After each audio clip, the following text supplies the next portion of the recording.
Welcome to the Rue Papers. I know what I've said about my family seems ridiculous. Just faintly, yes. But I read that book before I put it back, and possibly, just possibly, if it's true, then I can see something happening and somehow how it's tied to you and Rose. You know, I've never trusted Rose.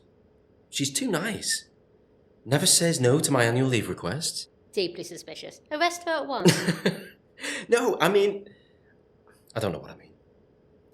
Maybe I have had so many shitty bosses, I don't trust any boss who isn't. She's just too nice. Never loses her temper, never gets anything wrong. I don't know. Sounds like I'm accusing her of being an android, which I'm not. Are you sure? Fairly sure. Anyway, I know someone online who might be able to help fill in some gaps for us in the background of all of this. I mean, you've been doing a fine job with the history, but I'd like to know more about what happened before. Especially as we're in the middle of whatever is happening now. It's been a bit odd up in the library. I mean, fewer normal customers, a lot more people accessing the paranormal research, and even a few going up in the attic with Rose. An odd atmosphere. It's like we're being watched. I don't like being there at dark. It never feels quite empty. We? Us? Oh, yes. I'm involved now, too. Aren't I? I guess so. Usual horror movie caveats about risking your life, it's your own fault if you get eaten by a giant slime monster, that sort of thing. No, of course. Fully understood. Now, back to the requisite info dump. As I said, I found someone online who can fill in some gaps for us. Who? Well, he's this American. He runs this website. Has done for years since the beginning of the internet. All about the truth behind what the government is doing and things that are being covered up and secret connections between... A conspiracy theorist. Someone who believes in little green men and the government tracking everyone with their mobiles. Stands in the street shouting at people that contrails are killing them. Don't be like that. Look, I've spoken to John. Actually, voice to voice over the phone several times. I think we're almost friends. He's not a maniac. Not wild. He's just very tired. He's been trying to get people to believe for years and he's just getting dismissed. Believe in what? Bigfoot? Given all your experiences, does Bigfoot really seem plausible? I guess not. Anyway, Bigfoot is not his thing. He's all about governments and undercover societies and people who join secret clubs at school running the world several years. He looked into the Ellingtons. What did he find out? God knows. I keep trying to get in touch with him, but his website keeps crashing and his phone's not working. Oh, let me guess. The government taking it down. Or a shitty internet provider. If he insists on living in a cabin in the middle of the woods, he can't expect a decent service. Anyway, I've contacted him in an offline way called a letter. Have you heard of that? Very funny. What did you ask? Well, if he's heard of the Ellingtons, the library, anything about ghosts, that sort of thing, perfectly sane and normal thing to ask. And about Bigfoot, obvs. Still so funny. You'll let me know what he says? Of course. You know, in a funny, I'm doomed by the narrative, aren't I kind of way, I'm enjoying this. I've never been involved in, well, anything. I've led a very quiet life. I'm a librarian. Biggest thrill I ever had was being on the same plane as Kylie. When she was in first class, I was in economy. I saw her luggage, and, well, I spent years hoping I'll see something, anything, even slightly supernatural, and now I seem to be in the middle of it. I mean, stories like these, someone like me always ends up dead, or worse. But I'm kind of enjoying the journey. I'm doing something that seems to matter, somehow. I'll do my very best to make sure you don't die. How's Elena? Not great. Her scratches aren't really healing. She hates the hospital. Seems it's too noisy. I went to see her and she complains about noises in the walls, knocking sounds, and other patients whispering. She'll be all right. I hope so, now she's out of the library. I mean, no one actually dies from ghost stories, do they? Not really. I mean, It's all very scary, but not actually fatal, is it, Beatrice? Fuck.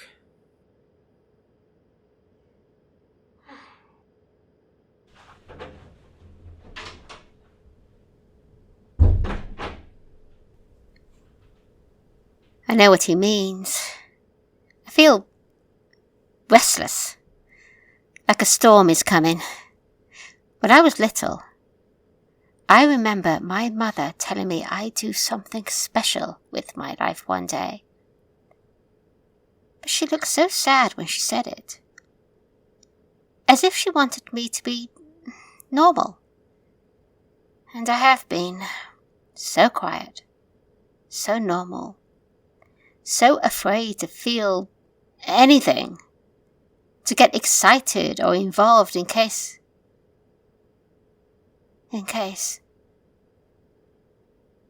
I think I'd forgotten I knew. My aunts and cousins sitting in homes, drugged up to the eyeballs, or worse, strapped down, screaming, seeing things. I didn't want to end up like them. My mother must have taken me to visit them. It was a warning. She was warning me. She knew she wouldn't be around, and she was warning me not to end up like them. And then she was gone. Both of them.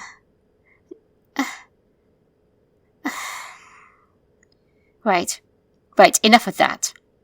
It's not what you want to hear, Finn, is it? Time for today's story. And look what I found. A report from the Rue laboratories. Looks like way back in the 1920s they tried a few paranormal experiments right in the labs. Wait. They did this before, didn't they? I keep forgetting things. I'll check my notes. So, the experiments, not that unusual. Robin says Nandor Fodor did the same thing, which would probably impress me if I knew who that was. Anyway, this one is written by Frederick Cheveley. Frederick Cheveley? Didn't he? No. This one is written by Frederick Cheveley himself. There has been much talk in the scientific community lately that psychic abilities need not be restricted to bored middle-aged women and charlatans masquerading as stage magicians. To that end, we will attempt to create a psychic by opening that part of the brain that deals with the world beyond. We have chosen a cleaner, a Penelope Fairweather. She is not intellectual enough to lie, and has sufficient respect for us to do as we ask without question. You know, if I were ever to meet Frederick Cheveley, I suspect I would slap him. Wait, is this before or after the whole debacle with Joan Hamilton? Joan Hamilton! That's the name of the one they did it before. After it must be. How many psychics did he drag into that place? Well, she isn't psychic. He's just trying to create one. My head is so full of these stories. Notes will be taken by my students. I will hypnotize Mrs. Fairweather and will suggest once under my influence that she attempts to contact the dead. I will admit I have chosen a woman, as they do seem to be better suited to this. Perhaps this is because of their more emotional, less intellectual nature, less prone to questioning.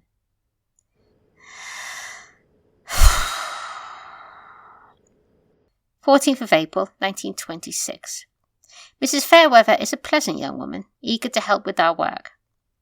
As so many have, she lost relatives in the Great War and is eager to see them again. She has no fear. Good for her. I used my pocket watch to hypnotize her, and she fell under the influence quickly and deeply.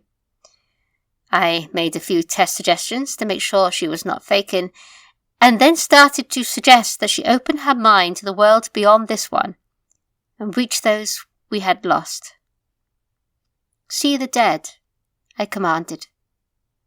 speak with them. She frowned, her eyes were open, and glanced towards the corner of the laboratory. Her mouth moved a few times as if she would speak, but there was no sound.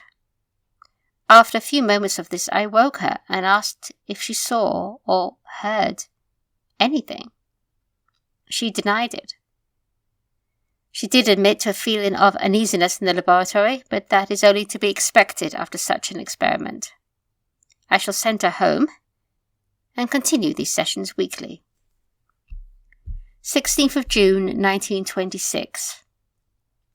I have hypnotized Mrs. Fairweather several times now. I will admit to feeling some uneasiness in her presence. There is an awareness about her now, as if she were watching me. Not with the awe and respect from before, but a kind of amused interest. However, that is not a scientific observation, so I will strike it from the published observations. Keep it in the notes, however. We know all too well how such uneasy feelings can often lead to an event. Although Mrs. Fairweather, she has asked today that we call her Pen, and to make her comfortable I agree, has several times during sessions looked around as if she saw something or heard something. She has at no time firmly demonstrated contact with the dead. Therefore today I shall escalate. I have brought in several objects that belong to the dead. I regret to say that these are the dead of Rue. Smith's pen, Millington's notebook, Singh's watch, Josh's lighter, Gerson's St. Christopher. All these items were constantly in contact with their owners before death, and so should be imbued with some of their spirit. In passing, we have too many dead in Rue. Each of those names twists a knife inside me. We have to find a way to stop this. I hope Pen can help. And as a control, I included an object of my own, my pocket Bible. Once under, she walked around the room, touching each object. The Bible she picked up and handed straight back to me. She spent the longest time with Millington's notebook. He had died. We assume he had died. Most recently. Then she picked up Smith's pen and Gerson's St. Christopher and said, while under the influence, these are not in the Blue Lands. Well, progress. 13th of July. Since that day, there have been no further incidents, and I was prepared to stop until I had her under. I made the same requests. Let me speak to them. My emotion overcame me. I cried out, for God's sake, let me speak to Millington one last time. She looked at me. I saw something else in her eyes. Intelligence? Her own? And then she opened her mouth and spoke in Millington's voice. I know it was. I know his voice better than I know my own. He cried out, "Stop this, Cheveley! You don't know what you're doing!" And then she woke. I was badly shaken. I had my wish. I had spoken to him, or rather he had spoken to me and sent me away, begged me to stop. I can't. I keep dragging him back from whatever peace he has found, and keep telling myself this will be the last time, and yet I try again and again just to hear his voice, the barest scraps of him. It's not scientific. Yet I cannot stop myself. Not even what has happened to those I have used to pull him back. Believe me, if I could do it myself, I would, but every attempt I have made has failed. Don't call me back, don't call me back. I want to respect, please. Don't call me back, don't call me back. 14th of July. It is morning. I have pen in with one note taker. I will try again. 14th of July. Later. Set this down. Exactly as I say. I barely had to make one pass before she was under and the voices came again. But not Millington this time. A cacophony of screams and cries and threats and imprecations, all on one theme. Let me through. I said the words that ought to wake her. She did not wake. Instead, the noise continued. My assistant cried out the Lord's Prayer, but there was merely laughter in return. Then she stood. I tried to hold her down, afraid of what might happen, but her strength was prodigious.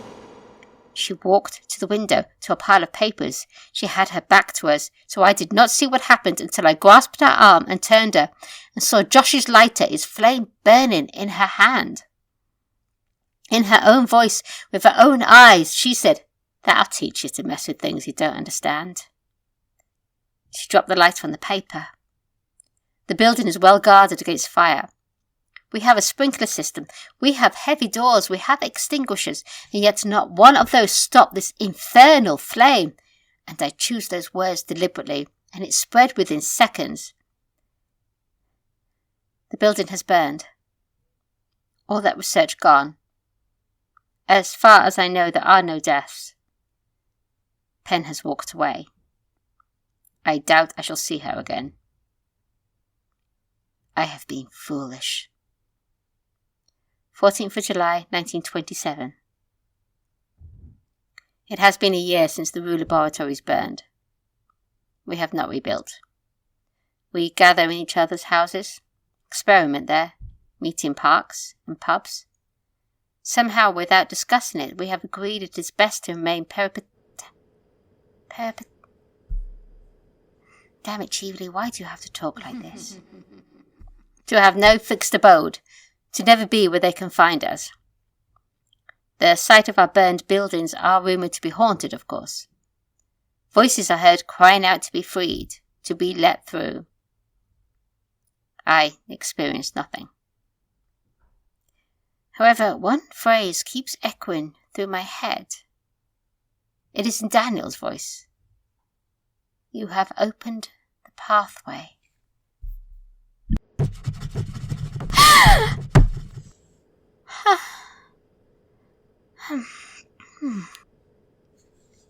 Well, I wonder if Pen's voice was distinctive. I have a personal note. I believe she reached Millington. This is the second time a psychic has reached him. I believe he is trying to get through. He is trying to warn us. Even beyond the veil, he is trying to help us. How can I abandon him? So, he was still trying to find his friend. After all this time. Sometimes I wonder who I used to see down here. I mean, I assumed they were real. And maybe they were. The researchers, sat in the dark, reading these papers. Or maybe Cheveley just never stopped searching for a way to reach Daniel Millington. Even after he was dead himself. Daniel, can you hear me? Daniel, come back. Daniel, come back. Cheveley. Ridiculous. Preposterous. And other synonyms for no, that's silly. I can't go thinking every sound and shape and person is a ghost. Honestly, I can't be thinking like this. Yet I am. What is happening? It's not locked. Come in. Sorry. It must have been stuck. Look, I've got something really important to tell you. What? I've got a letter back from John. He's been doing some investigating and will dig deeper, but he's had an important bit of news that I needed you to know immediately. Don't tease, Robin. This isn't Strictly. I told him about us and who we are and the library and all what's happened. It's turned out that he's been keeping an eye on the Ellingtons all along. The name kept popping up in all sorts of disturbing stories right the way through the first half of the 20th century and then just disappeared. So he looked into them and where they went. And? It's Rose. She changed her name to Beckton. Her real name is Ellington. She's one of them. We're going to talk to her. Right now! Thank you for listening to the Rue Papers. Written, created and performed by Emma Butler. The voice of Robin was Michael Dixon.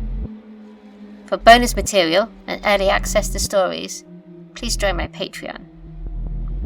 And remember, listeners, not only should some stories not be told, but you should always stay in the light.